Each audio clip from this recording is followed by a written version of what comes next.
Oi, minha gente. Estou de novo aqui. Eu tenho feito alguns vídeos e tentado deixar como registro esse momento que a gente está vivendo, porque eu considero que ele é um momento muito emblemático na nossa história. Dentro de alguns dias, 12 dias, 11 dias, nós teremos o resultado das eleições deste ano de 2022 e finaliza então um processo político importantíssimo para a nossa história. E eu tenho acompanhado e tenho visto algumas situações, algumas coisas que têm me deixado realmente impressionado. Eu penso muito sobre o que leva o nosso povo, particularmente os religiosos e religiosas, a pensarem a sua fé como um instrumento de consciência, né? Ou seja, a nossa fé ela serve fundamentalmente para que a gente possa, primeiro, se preparar para a busca daquilo que não se vê, daquilo que não se sente, daquilo que não se percebe, mas daquilo que se tem certeza de que vai acontecer. Uns, como eu, acreditam na vida eterna. Outros acreditam que retornarão a este mundo para aqui concluir, fazer aí a continuidade de sua missão caminhada. Outros tantos imaginam que após essa vida nada mais existe. Isso também não deixa de ser uma fé. Aliás, eu acho que de todas, a fé dos ateus é a fé mais difícil, porque ela precisa acreditar que não pode acreditar em mais nada. Não é, no meu ponto de vista, é muito mais confortável e é um exercício mais simples acreditar no que eu acredito. Então, enfim, todo ser humano, de algum modo, então, acredita em algo nessa pós-vida. Pois bem, nós estamos, em razão do processo político, vendo uma discussão religiosa que eu, particularmente, já tinha detectado isso em 2008, 9 e 10. E na época eu era vereador e eu rodei o estado de São Paulo inteiro, conversando com autoridades religiosas, bispos de todo o estado de São Paulo, de todas as dioceses na época, porque havia vários temas também controversos naquela época. Nós estávamos no segundo mandato do Lula, o Brasil estava numa situação muito boa, havia emprego, havia um empoderamento, né, dos trabalhadores, da classe trabalhadora, e havia um momento bom, era um momento bom. Mas tinha um que ali no quesito religioso.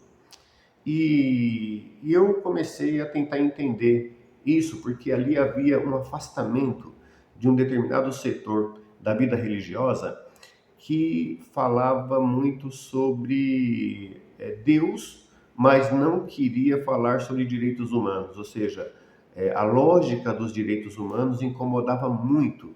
E para mim aquilo era uma coisa completamente contraditória. Como é que um cristão, e aí eu vou falar especificamente sobre os cristãos, rejeitam direitos humanos? É de uma contradição atroz, é de uma contradição absoluta. Não existe evangelho, não existe evangelho se não tiver direitos humanos. A base fundamental do evangelho é a garantia plena da dignidade da pessoa humana. E essa dignidade, essa felicidade, essa alegria que conduz então as pessoas a uma vida que possa então, agradecidos e agradecidas a Deus, se aproximarem então da fé. Pois bem, e aquilo então me fez rodar o Estado. Eu tinha condição para isso, fazia isso de forma que era para mim importante. O que eu estava começando a entender era de que estavam, naquela época, chocando o ovo da serpente.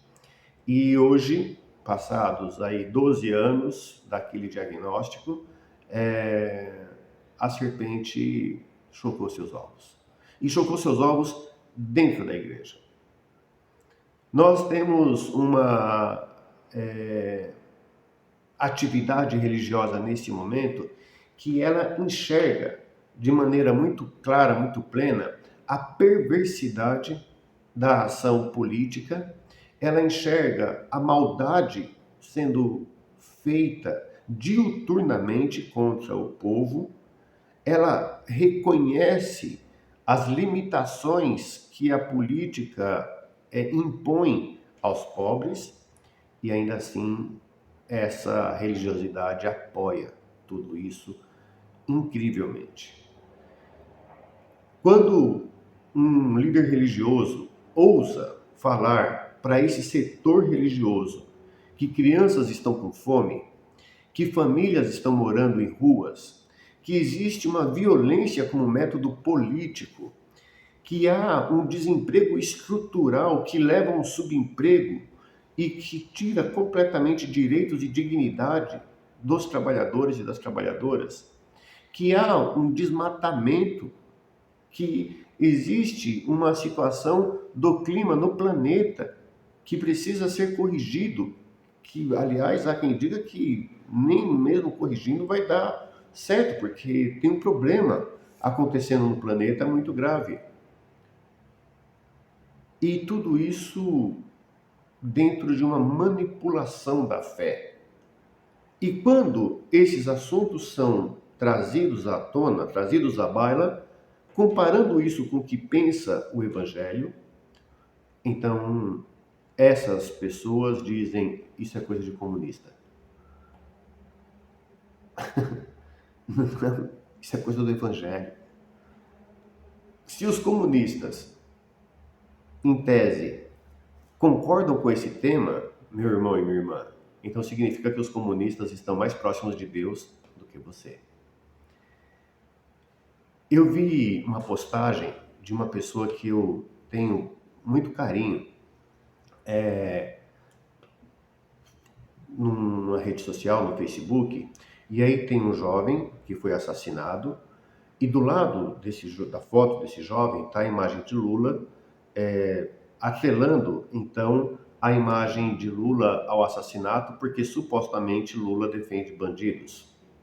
Pois bem, é triste. Sabe por que é triste? Porque eu conheci essa mesma igreja que é a Assembleia de Deus, quando aqueles cristãos diziam que bandido bom é bandido convertido, que bandido bom é bandido que segue Jesus, que bandido é uma consequência do pecado e que o nosso Deus quer libertar todas as pessoas do pecado e que não é o assassinato e a morte que determina a função e a presença de Deus na vida das pessoas. É a misericórdia e o amor. Essa igreja, lamentavelmente, parece que esqueceu desse ensinamento que ela, há tão pouco tempo atrás, pregava. E ela mente, esses pastores mentem. Esses pastores estão, não só da Assembleia, que é esse caso específico, mas é claro que a menina da Assembleia, graças a Deus, tem tanta gente comprometida, tanta gente com a cabeça nesse lugar e nesse tempo, e que não concorda, que não aceita essa postura doentia, maligna de algumas das suas lideranças. E não só a Assembleia, nós vemos um número enorme dessas igrejas neopentecostais com uma visão deturpada e com uma visão elitista desse mundo e com uma visão completamente distorcida da fé. Ora, como é que nós vamos poder discutir a fé sem que a gente discuta a necessidade de que as pessoas tenham comida em suas casas, em que as famílias tenham uma casa para morar, em que a violência não seja o método político de governança, que o combate ao desemprego e ao subemprego, que significa trabalhar sem direitos, seja eliminado. Nós precisamos buscar isso. Nós não podemos falar sobre fé, sobre religião, se nós não preservarmos a natureza. É uma mentira. Uma fé que não remete à proteção do meio ambiente, das árvores e dos animais, é uma fé mentirosa. Não tem outro nome para dar. Manipular a fé em nome de um poder, chamar um homem de mito. Maldito é o homem. Tantas vezes eu ouvi isso nas igrejas evangélicas. Maldito é o homem que acredita em outro homem. Os católicos, que é a minha religião, uma parte, graças a Deus, minoritária, mas uma parte cruel. Cruel. Eu tenho gente que eu amo tanto dentro da igreja, que eu tenho uma alegria tão grande em poder dizer meu irmão e minha irmã na fé. Pessoas que estão inseridas na vivência cotidiana da Igreja Católica. E quem é católico, me perdoem se isso não for compreendido, mas quem é católico tem o privilégio de, para ser católico, ter uma formação religiosa muito aprofundada. Nenhum católico é católico só na missa. O católico é católico porque nós temos uma formação que vem de uma herança fantástica da sucessão dos apóstolos.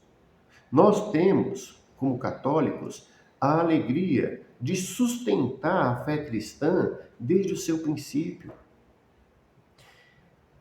A sucessão de Pedro é o que coloca hoje Francisco como nosso Papa.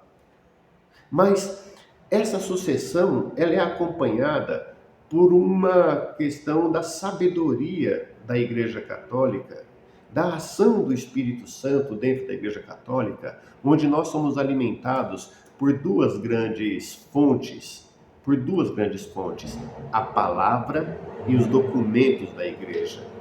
E uma coisa e outra estão profundamente ligadas, pois esses documentos da Igreja, eles são a continuidade de uma ação onde nós nos aprofundamos na fé.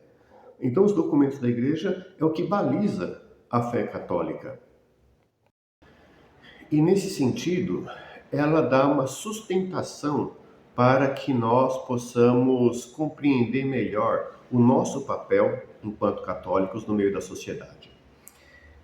Desde o ano de 1400, 1500, 1600, a Igreja ela já vem apontando para a lógica social, ou seja, a importância da não escravidão. Aí vamos falar, puxa vida, mas a Igreja tinha escravos. Sim, naquele tempo e lugar onde culturalmente, naquele momento, era aceito, houve, mas a Igreja muito cedo refletiu e já foi contra a escravidão. Isso está documentado.